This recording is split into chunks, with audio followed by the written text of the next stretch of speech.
ಒಂದು ಸಿನಿಮಾ ಮಾಡೋದಲ್ಲ, ಸಿನಿಮಾ ಅದಾಗೋದು. ತನ್ನ ಸಿನಿಮಾಗೆ ಏನೇನು ಬೇಕು ಅನ್ನೋವಂಥದ್ದು, ತನ್ನ ಸಿನಿಮಾಗೆ ಯಾವ್ಯಾವ ಕಲಾವಿದರು ಬೇಕು ಅನ್ನೋವಂಥದ್ದು ಆ ಸಿನಿಮಾನೇ ಆಯ್ಕೆ ಮಾಡ್ಕೊಳುತ್ತೆ.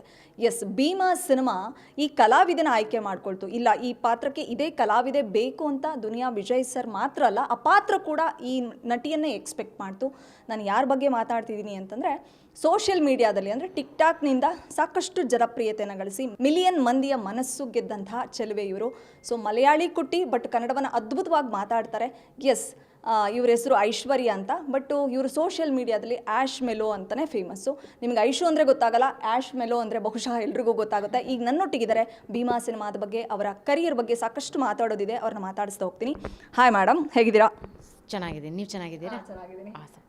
ಐಶು ಅಂದರೆ ಎಲ್ರಿಗೂ ಗೊತ್ತಾಗಲ್ಲ, ಬಟ್ ಆ್ಯಶ್ ಮೆಲೋ ಅಂದರೆ ಎಲ್ರಿಗೂ ಗೊತ್ತಾಗುತ್ತೆ. ಸೊ ಒಂದೆರಡು ಸಾಲಲ್ಲಿ ಆ್ಯಶ್ ಮೆಲೋ ಅಂತ ಯಾಕೆ ಇಟ್ಕೊಂಡ್ರಿ? ಆ ಕ್ಯಾಚಿ ಲೈನ್ಸು, ಟ್ಯಾಗ್ ಲೈನ್ ಯಾಕೆ ಅಂತ? ಸೊ ಆ್ಯಶ್ ಮೆಲೋ ಸ್ಕೈಲರ್ ಅಂದರೆ ಫಸ್ಟ್ ಮೀನಿಂಗ್ ಹೇಳ್ಬಿಡ್ತೀನಿ. ಆ್ಯಶ್ ಅಂದರೆ ಐಶುಗೆ ಆ್ಯಶ್ ಅಂತ ಕಟ್ ಮಾಡಿಕೊಂಡೆ. ಮೆಲೋ ಅಂದರೆ blackbird, which is black relates South India. And Skyler ಅಂದರೆ ಶೆಲ್ಟರ್. ಶೆಲ್ಟರ್ ಅಂದರೆ ಸೊ ಬ್ಲ್ಯಾಕ್ ಬರ್ಡ್, ಶೆಲ್ಟರ್ ಎಲ್ಲೋ ರಿಲೇಟ್ ಆಯಿತು. ಅದಕ್ಕೆ I kept a catchy name. And moreover stage name ಅಂತ ಬಂದಾಗ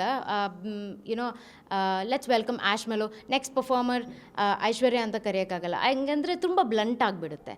ಸೊ ಒಂದು ಕ್ಯಾಚಿ ನೇಮ್ ಇರಲಿ ಅಂತ ಆ್ಯಶ್ ಮೆಲೋ ಸ್ಕೈಲರ್ ಅಂತ ಇಟ್ಕೊಂಡೆ. ಓಕೆ, ಈಗ ಸೋಷಿಯಲ್ ಮೀಡಿಯಾನ ತುಂಬ ಚೆನ್ನಾಗಿ ಉಪಯೋಗಿಸ್ಕೊಳ್ಳೋರು ಇದ್ದಾರೆ, ಅದನ್ನು ಕೆಟ್ಟದಾಗಿ ಉಪಯೋಗಿಸ್ಕೊಳ್ಳೋರು ಇದ್ದಾರೆ. ಕೆಟ್ಟದಾಗಿ ಉಪಯೋಗಿಸ್ಕೊಂಡವರು ಅಲ್ಲೇ ಇದ್ದಾರೆ. ಒಳ್ಳೆ ರೀತಿಯಲ್ಲಿ ಉಪಯೋಗಿಸ್ಕೊಂಡಂಥ ಆ್ಯಶ್ ಮೆಲೋ ಇವತ್ತು ನಮ್ಮೊಟ್ಟಿಗೆ ಕೂತಿದ್ದಾರೆ ಭೀಮಾ ಸಿನಿಮಾದ ಬಗ್ಗೆ ಮಾತನಾಡಲಿಕ್ಕೆ. ಸೊ ಭೀಮಾ ಸಿನಿಮಾದ ಅಪರ್ಚುನಿಟಿ ಹೇಗೆ ಸಿಕ್ತು? ದುನಿಯಾ ವಿಜಯ್ ಸರ್ನ ಕಾಂಟ್ಯಾಕ್ಟ್ ಮಾಡಿದ್ದು ಹೇಗೆ ಸಿಕ್ತು ಆಪರ್ಚುನಿಟಿ ಅಂತ? ಸೊ ಆಪರ್ಚುನಿಟಿ ಹೆಂಗೆ ಸಿಕ್ತು ಅಂತ ಹೇಳಿದ್ರೆ, ಐ ರಿಯಲಿ ಥ್ಯಾಂಕ್ ಡೆನಿಸ್ ಅಂತ ಒಬ್ಬ ನನ್ನ ಫ್ರೆಂಡ್ ಇದ್ದಾನೆ. ಅವನು he is the costume designer for Bheema movie. So ಅವನ ಮೂಲಕನೇ ನನಗೆ ಚಾನ್ಸ್ ಸಿಕ್ಕಿದ್ದು ಭೀಮಾ ಮೂವಿಯಲ್ಲಿ, and I really thank him for that. ಎಲ್ರಿಗೂ ಒಂದು ಕ್ಯೂರಿಯಾಸಿಟಿ ಇದ್ದೇ ಇರುತ್ತೆ. ಆ್ಯಶ್ ಮೆಲೋ ನೋಡೋದಕ್ಕೆ ರ್ಯಾಪರ್ ಥರ ಕಾಣಿಸ್ತಾರೆ ಅಂತ, ಟಿಕ್ಟಾಕಿಂದ ಫೇಮಸ್ ಆಗಿದ್ದು ಅಂತ ನಾನು ಆಗಲೇ ಹೇಳಿದೆ. ಈ ಥರದ ಒಂದು ಲುಕ್ಕು, ಗೆಟಪ್ಪು ಈ ಥರನೇ ಕಾಣಿಸ್ಬೇಕು ನಾನು ಅನ್ನೋದಕ್ಕೆ ಯಾರಾದರೂ ಇನ್ಸ್ಪಿರೇಷನ್ ಅಥವಾ ನಿಮ್ಮ ಓನ್ ಕ್ರಿಯೇಟಿವಿಟಿನಾ ಅಂತ? ಇನ್ಸ್ಪಿರೇಷನ್ ಅಂತ ಇಲ್ಲ, ಬಟ್ ಹೇಳಬೇಕಂದ್ರೆ ಎಲ್ಲಾದರೂ ಹೋದರೆ ಒಂದು ಅಟೆನ್ಷನ್ ಸಿಗುತ್ತಲ್ಲ, ದ್ಯಾಟ್ ಈಸ್ ಆ ಮಜಾನೇ ಬೇರೆ. ಸೊ ಎಲ್ಲರೂ ನೋಡೋ ಥರ ಇರಬೇಕು ಅಂತ ಹೇಳಿಬಿಟ್ಟು, so I started piercing and chain, studs, hair colours ಎಲ್ಲ ಸ್ಟಾರ್ಟ್ ಮಾಡಿದೆ. ಅದೇ ಒಂದು ಕ್ರೇಜ್ ಆಗಿಬಿಡ್ತು ನನಗೆ, ಟ್ಯಾಟೂ ಹಾಕೋದು, ಹೇರ್ ಕಲರ್ ಹಾಕೋದು.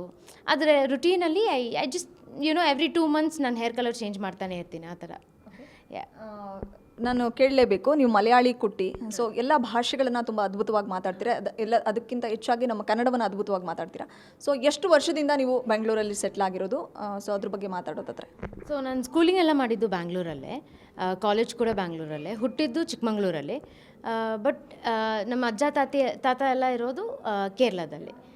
ಸೊ ಬ್ಯಾಂಗ್ಳೂರಲ್ಲಿ ಆಲ್ಮೋಸ್ಟ್ ಒಂದು ಐ ಥಿಂಕ್ 27 yearsಯಿಂದ ಬ್ಯಾಂಗ್ಳೂರಲ್ಲೇ ಇದ್ದೀನಿ ನಾನು.